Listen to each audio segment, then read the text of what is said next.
Hello and welcome to star education.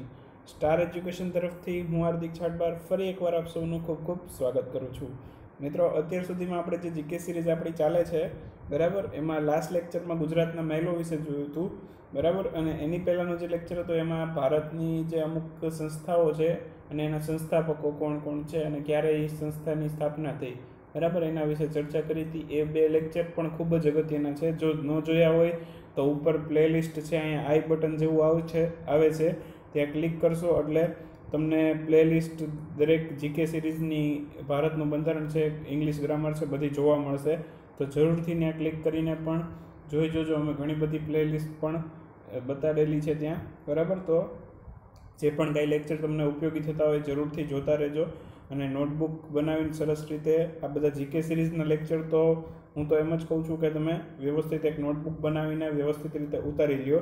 તમે એકવાર લખશો તો તમને પણ યાદ રહી જશે, બરાબર. બાકી આમને એમ તમારી પાસે પડ્યું, શું કહેવાય, ફોનમાં પડ્યું રહેશે તો તમે કંઈ જોવાના નથી. એની કરતાં એક નોટબુકમાં એકવાર લખશો ને જોઈને તો તમને યાદ રહી જશે, બરાબર.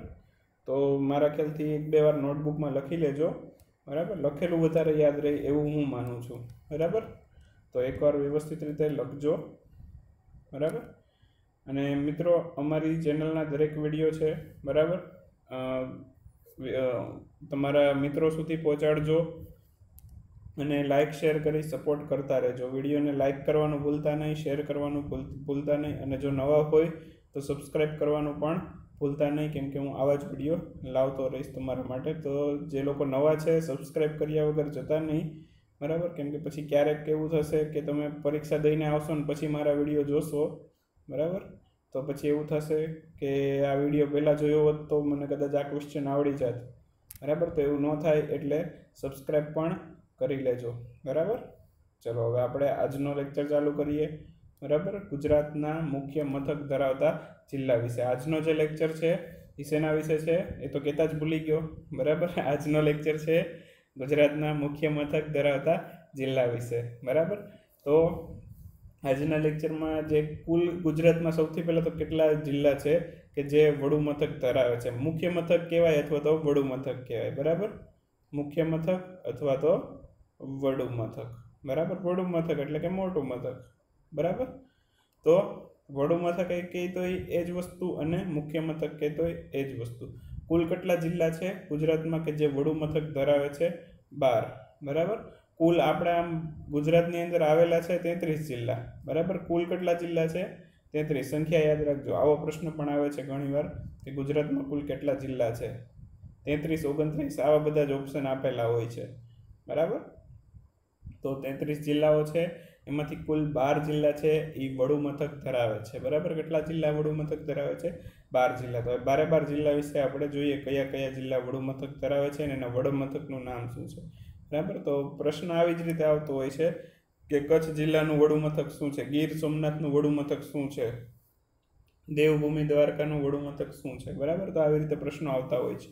તો આપણને ક્યારે ખબર પડે કે આપણે બધા વડા મથકવાળા જિલ્લા ખબર હોય ત્યારે તો આપણે ખાલી 12 જિલ્લા યાદ રાખી લેવાના છે, બરાબર. એ સિવાયનું કોઈ પણ જિલ્લાનું વડુ મથક પૂછે ને, માની લો કે એમ પૂછે જુનાગઢનું વડુ મથક શું, તો જુનાગઢ પોતે જ જુનાગઢનું વડુ મથક, બરાબર. એવી રીતે ભાવનગરનું વડુ મથક પૂછે તો ભાવનગરનું વડુ મથક ભાવનગર પોતે જ કહેવાય, બરાબર. તો એ ખાસ યાદ રાખજો. એટલે કદાચ મહુવા તળાજા એવું આપી દીધું હોય ઓપ્શનમાં તો એવું ન લખીને આવતા કે મહુવા છે, તળાજા છે, બરાબર. ભાવનગરનું વડુ મથક પૂછે તો એ પોતે જ છે, જિલ્લો પોતે જ કહેવાય છે, બરાબર. આ 12 જિલ્લા યાદ રાખવાના છે. એની સિવાયનો કંઈ જિલ્લાનું વડુ મથક પૂછે તો એ જિલ્લો પોતે જ વડુ મથક છે, એ ખાસ યાદ રાખજો, બરાબર. ઘણીવાર આવું પૂછાઈ જાય છે, બરાબર. તો હવે સૌથી પહેલું જોઈએ, કચ્છ જિલ્લાનું વડુ મથક શું છે? ભુજ છે. પછી ગીર સોમનાથનું વડુ મથક શું છે? વેરાવળ, બરાબર. દેવભૂમિ દ્વારકાનું વડુ મથક ખંભાળિયા, બરાબર. ખેડાનું નડિયાદ, બરાબર. પછી પંચમહાલનું ગોધરા, નર્મદાનું રાજપીપળા, તાપીનું વ્યારા, બરાબર. તો આવી રીતે યાદ રાખતા જાજો, બરાબર. કચ્છનું વડુ મથક ભુજ, ગીર સોમનાથનું વેરાવળ, દેવભૂમિ દ્વારકાનું ખંભાળિયા, ખેડાનું નડિયાદ, પંચમહાલનું ગોધરા, નર્મદાનું રાજપીપળા, તાપીનું વ્યારા, બરાબર. તો આવી રીતે યાદ રાખવાનું, બરાબર. ત્યારબાદ આગળના જિલ્લા જોઈએ, બરાબર. એના પછી છે